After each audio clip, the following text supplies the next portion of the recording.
Hello दोस्तों, आपके अपने यूट्यूब चैनल एग्ज़ाम थेरेपी 99 में आप सभी का स्वागत है।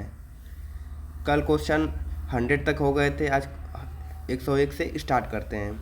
आपसे निवेदन है कि वीडियो को लाइक करिए, चैनल को सब्सक्राइब करिए और बाकी दोस्तों को भी भेजिए, क्योंकि बहुत मेहनत से ही वीडियो बनाते हैं। आप लोग लाइक नहीं करते तो मोटिवेशन नहीं मिलता है। आपको लाइक करिए और चैनल को सब्सक्राइब करिए। चलिए क्वेश्चन नंबर 101 से स्टार्ट करते हैं। What will happen to the value of earth resistance each length of the earth pipe in increase? यदि अर्थ पाइप की लंबाई बढ़ जाती है तो अर्थ के प्रतिरोध के मान क्या होगा? अर्थिंग जब घर में करते हैं तो हम एक अर्थिंग बनाते हैं। अर्थिंग दो प्रकार की होती हैं, एक पाइप अर्थिंग होती है, एक रॉड अर्थिंग होती है और एक प्लेट अर्थिंग। तीन प्रकार की अर्थिंग होती है। तो सबसे ज़्यादा हम प्लेट अर्थिंग करते हैं और पाइप अर्थिंग करते हैं। तो यहाँ पे अगर पाइप अर्थिंग करते हैं तो पाइप की लंबाई बढ़ाते हैं तो अर्थ के प्रतिरोध में क्या होगा? तो ऑप्शन क्यों चलते हैं। ऑप्शन ए, अर्थ का प्रतिरोध रहेगा समान रहेगा। ऑप्शन बी, बढ़ेगा इंक्रीज या बढ़ेगा। Option C decrease. Option D infinite अनंता। तो क्या होगा? ऑप्शन ए बिल्कुल सही रहेगा। जो प्रतिरोध, जब लंबाई बढ़ाएंगे अर्थ का, उसके प्रतिरोध में कोई परिवर्तन नहीं होगा, बिल्कुल वो समान रहेगा। ऑप्शन ए बिल्कुल करेक्ट है। क्वेश्चन नंबर 102 की ओर चलते हैं। Which type of accessories are use to operate a portable application? Portable उपकरण को संचालित करने के लिए किस प्रकार के सामान का उपयोग किया जाता है? तो ऑप्शन की ओर चलते हैं। Option A safety accessories. Option B holding accessories. Option C outlet accessories. Option D controlling accessories. तो इसका करेक्ट आंसर हो जाएगा ऑप्शन सी। क्या होगा? Outlet accessories. पोर्टेबल उपकरण के संचालित करने के लिए उपयोग होते हैं आउटलेट एसेसरीज। अगले क्वेश्चन की ओर चलते हैं। Question number 103। Which insulation is necessary for proper function and basic protection? उचित कार्य और बुनियादी सुरक्षा के लिए कौन सा कुचालक आवश्यक है? उचित कार्य और बुनियादी सुरक्षा के लिए कौन सा कुचालक आवश्यक है? ऑप्शन की ओर चलते हैं। Option A double insulation. Option B functional insulation. Option C reinforced insulation. Option D supplementary insulation. Correct answer हो जाएगा ऑप्शन बी, बिल्कुल करेक्ट है। क्या होगा? फंक्शनल इंसुलेशन, कार्यात्मक कुचालक। क्वेश्चन 104 तक चलते हैं।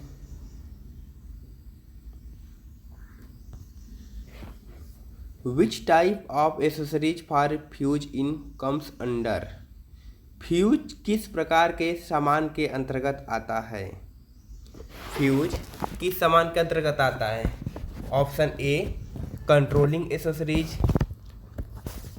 ऑप्शन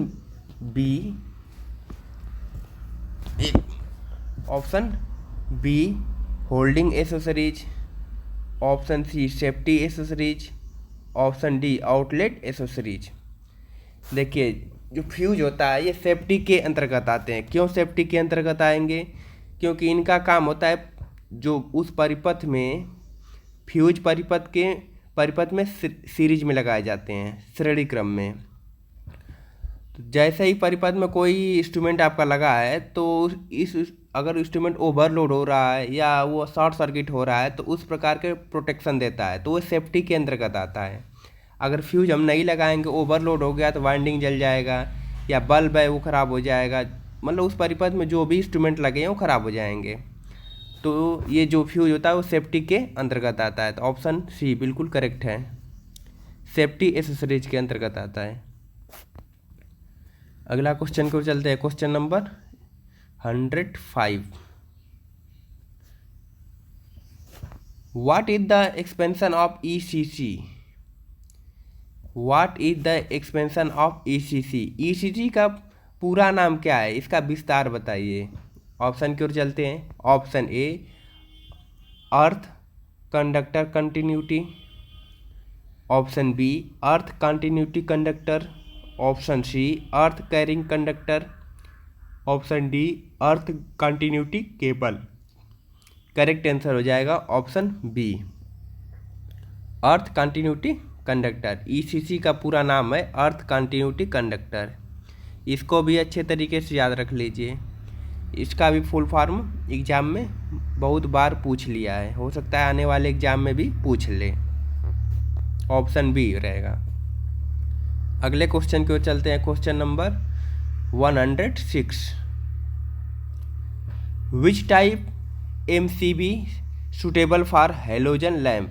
हैलोजन लैम्प के लिए कौन सा प्रकार MCB उपयुक्त है। हैलोजन लैम्प जब जलता है तो उसमें एक MCB लगती है, तो कौन से प्रकार का MCB लगाई जाती है। ऑप्शन की ओर चलते हैं। ऑप्शन ए L श्रृंखला MCB। MCB का पूरा नाम होता है मिनिएचर सर्किट ब्रेकर। क्या होता है? Miniature circuit breaker. इसको याद रख लीजिए MCB का। अगर यहीं पे MCCB की बात आ जाए, MCCB तो moulded case circuit breaker. M से मोल्डेड, C से case, moulded case circuit, B से ब्रेकर। और जो MCB लगाई जाती है 60 एम्पियर से नीचे तक MCB लगती हैं, और 60 एम्पियर 100 एम्पियर से ऊपर तक MCCB लगती हैं। ऑप्शन की ओर चलते हैं, सेकेंड ऑप्शन की ओर। ऑप्शन बी है G series MCB, option C DC series MCB, option D LG series MCB। तो करेक्ट आंसर हो जाएगा ऑप्शन बी। करेक्ट है। क्या होगा? G सीरीज MCB जो होती है ये हैलोजन लैम्प के लिए प्रयोग की जाती है। क्वेश्चन नंबर 107 पे चलते हैं। Which type of lamp holder is use the lamp above 300 वाट। 300 वाट 300 वाट से ऊपर के लैम्प के लिए किस प्रकार के लैम्प धारक का उपयोग किया जाता है। ऑप्शन की ओर चलते हैं। Option A Edison screw holder, option B goliath screw holder, option C angle holder, option D bracket holder. देखिए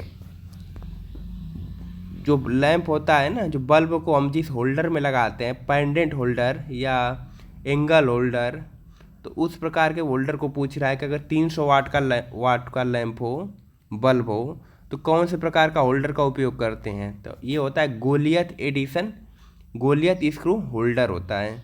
ऑप्शन बी बिल्कुल करेक्ट रहेगा। गोलियत स्क्रू होल्डर बिल्कुल करेक्ट रहेगा। नेक्स्ट क्वेश्चन की ओर चलते हैं। Question number 108। What is the expansion of AWG। AWG का पूरा नाम क्या है। ऑप्शन की ओर चलते हैं। Option A American wire gauge, option B American wire grade, option C American wire group, option D American wire guard. Guard मतलब सेफ्टी के पर्पज से है। तो ऑप्शन ए बिल्कुल करेक्ट हो जाएगा। क्या हो जाएगा? American wire gauge. इसका मान जो होता है, जैसे SWG होता है स्टैंडर्ड वायर गेज, तो 0 से 36 तक के माप करता है। 0 जो होगा मापन ना सबसे मोटा होगा, और 36 जो मापन होगा सबसे पतला तार होगा। इसमें उल्टा रहता है। 0 अगर नंबर में हम वायर को नाप रहे हैं तो सबसे मोटा वायर होगा, और 36 नंबर में नाप रहे हैं तो सबसे पतला होगा। ये उल्टा चलता है। तो AWG का पूरा नाम क्या हो जाएगा? American wire gauge. Option A बिल्कुल करेक्ट है। कहीं कहीं आपको BWG भी दिखेगा, ब्रिटिश वायर गेज, यह भी होता है ब्रिटिश वायर गेज। ठीक है। नेक्स्ट क्वेश्चन को चलते हैं। Question number 109। यहाँ पे एक सिंबल बनाया है। What is the name of BIS symbol? BIS प्रतीक का क्या नाम है? BIS का फुल फॉर्म होता है bureau of Indian standard. Bureau of Indian INDIAN Indian standard STANDRD standard. ठीक है, पूरा नाम रखिएगा याद। ऑप्शन की ओर चलते हैं। Option A lamp, option B two way switch और ऑप्शन सी है intermediate switch, option D multi position switch. इसका करेक्ट आंसर हो जाएगा ऑप्शन सी, इंटरमीडिएट स्विच होता है ये। किसका डायग्राम है? इंटरमीडिएट स्विच का।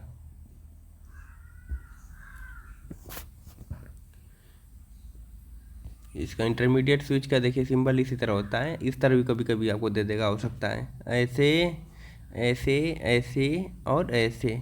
ये ऐसे सीधा सीधा भी काम करता है, कभी क्रॉस में भी काम करता है। अभी जो पोजीशन है इसका क्रॉस में दिया है, इसीलिए इंटरमीडिएट स्विच है ये। अगर टू वे स्विच की बात रहती तो टू वे स्विच ऐसे रहता, ऐसे सिंबल बनाता, ऐसे ऐसे दे देता, मेन पॉइंट बीच में हो गया, ऊपर नीचे दोनों ओर से दो वे रास्ते हो जाते हैं। वन वे स्विच रहता तो ऐसे रहता, सिर्फ एक रहता ऐसे। वन वे, टू वे या इंटरमीडिएट स्विच, तीन प्रकार के स्विच होते हैं। जनरली तौर पे तीन प्रकार के ही स्विच पाए जाते हैं। ये हो गया इंटरमीडिएट स्विच, ये हो गया टू वे स्विच और ये हो गया one way switch.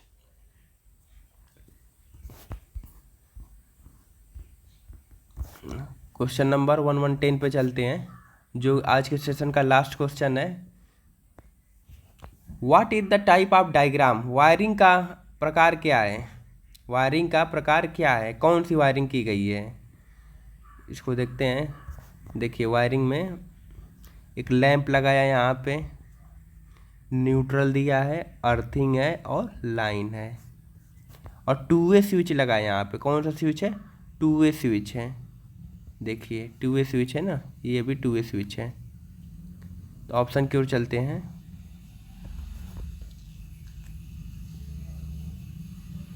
Option A wiring diagram, option B circuit diagram, option C installation plan, option D layout diagram. तो करेक्ट क्या हो जाएगा? देखिए सिंपल सा क्वेश्चन है ये। वायरिंग बनाया है ना, और इसमें कनेक्शन भी किया है। ये वायरिंग में दिख रहा है कि हमें कनेक्शन कैसे कैसे करना है, लैम्प का कनेक्शन कैसे करना है। थोड़ा सा इसको छोटा करने दीजिए।